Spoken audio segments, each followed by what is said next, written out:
So, how can a work of fiction, a made-up story, possibly help us understand one of the biggest real-world crises of our time? Well, that's exactly what we're going to explore today. We're going to dive into Amitav Ghosh's incredible novel, Gun Island, to see how a story can shine a light on the very real, very human consequences of climate change and migration. All right, let's get into it. 216 million. Just let that number sink in for a moment.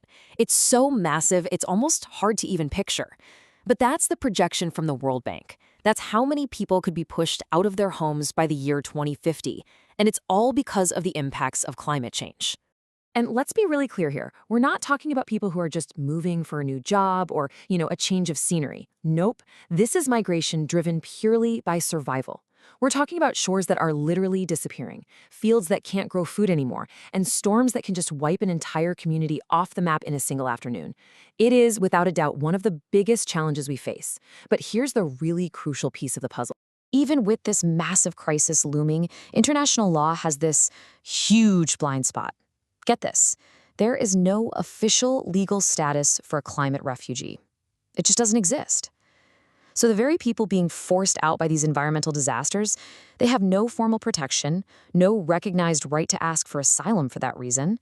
So what are they supposed to do? To really get a handle on what's at stake here, to see the actual human faces behind those giant numbers, sometimes you just have to put down the policy reports and get lost in a good story. And that is exactly where Amitav Ghosh's novel Gun Island comes into play. So let's talk about the story itself. This book is basically a powerful lens, right? It lets us explore these deeply personal and frankly terrifying journeys that are becoming way too common in our warming world. Gun Island is a fantastic example of a genre that's called cli-fi, short for climate fiction. And look, this isn't your typical sci-fi about some distant, far-off future. No way. This is a genre that deals with the here and now. It uses storytelling to take these big, abstract ideas about climate change and make them feel incredibly immediate and incredibly real. Okay, so the story follows this rare book dealer, a guy named Dean. He gets caught up in this quest to understand an old legend from the 17th century, and it takes him all over the world. And everywhere he goes, from the sinking Sundarbans in India to a Los Angeles scarred by wildfires to a Venice that's constantly flooding, he comes face to face with the sheer scale of the climate crisis. It's a brilliant way to show that, hey, this isn't just one local problem over here and another over there. It's all connected. It's a global thing. All right, now for the impossible journey. Let's really zoom in on the characters in the book who show us the true human cost of all this. The ones who are forced to make a journey that seems, well, just about impossible. In the novel, and this is exactly like our own world, places like the Sundarbans Delta and India are on the absolute front lines. The book just paints this vivid picture of how the sea is literally swallowing the land, turning rich soil salty so you can't farm it. The storms are getting worse, more frequent. For the people who live there, trying to build a life or even just imagine a future becomes this desperate gamble. There's this one quote from a young fisherman in the book that just hits so hard. He's remembering what his grandfather told him. He told me that one day I would have no choice but to leave. I mean, just think about that for a second. Everything his grandfather knew, all that generational knowledge about the land and the sea, it's becoming useless. The world is changing so fast that the old ways of surviving just don't cut it anymore. And it leaves the younger generation with literally no choice but to pack up and go. And that journey, it's just filled with these unimaginable dangers. The novel does not pull any punches here.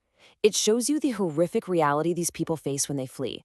We're talking about being vulnerable to human traffickers, getting stuck in actual war zones like Libya, and in the most awful situations, even becoming victims of organ harvesting.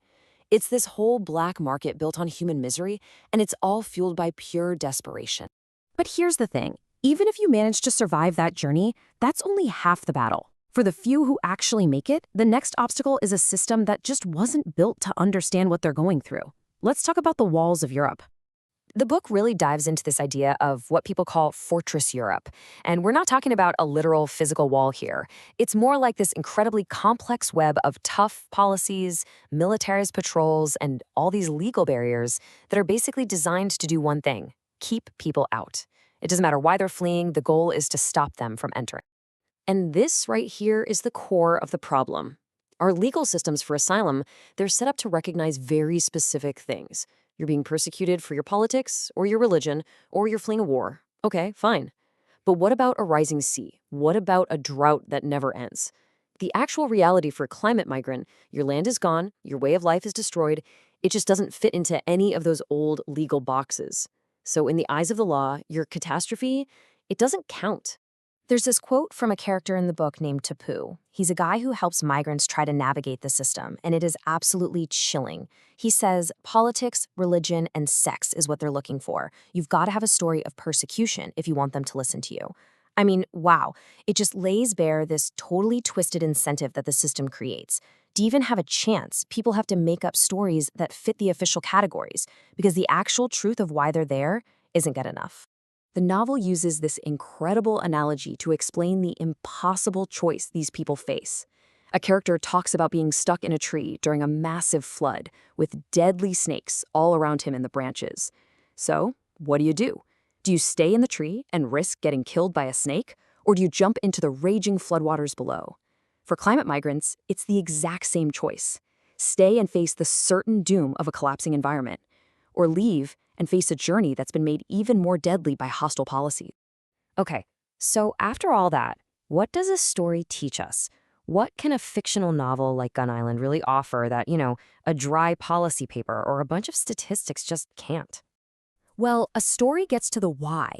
It goes way beyond the numbers to show you the real motivations, that deeply personal feeling of having no other choice. It shows you the flaws in our systems, not as some abstract policy problem, but as a literal life or death obstacle for actual human beings. A story forces you to feel empathy. And from that empathy, a few clear lessons really start to emerge. The story points to some urgent needs. First, we have to create a new official legal status for climate migrants. We also need to recognize that these people aren't just a burden, they often play essential roles in the economy. We have to understand that making the journey harder doesn't stop people from coming. It just makes it more dangerous, and more people die.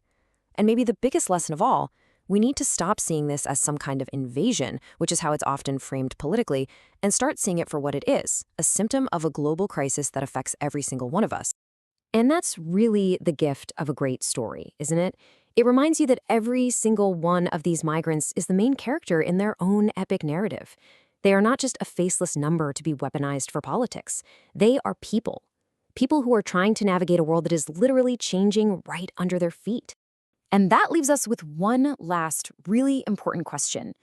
The stories our laws are telling us, the stories about who deserves protection and why, they're just not keeping up with reality. So if our legal system can't even recognize the actual real-life stories of the people on the front lines of this crisis, can we really say we understand the new world that we're all stepping into?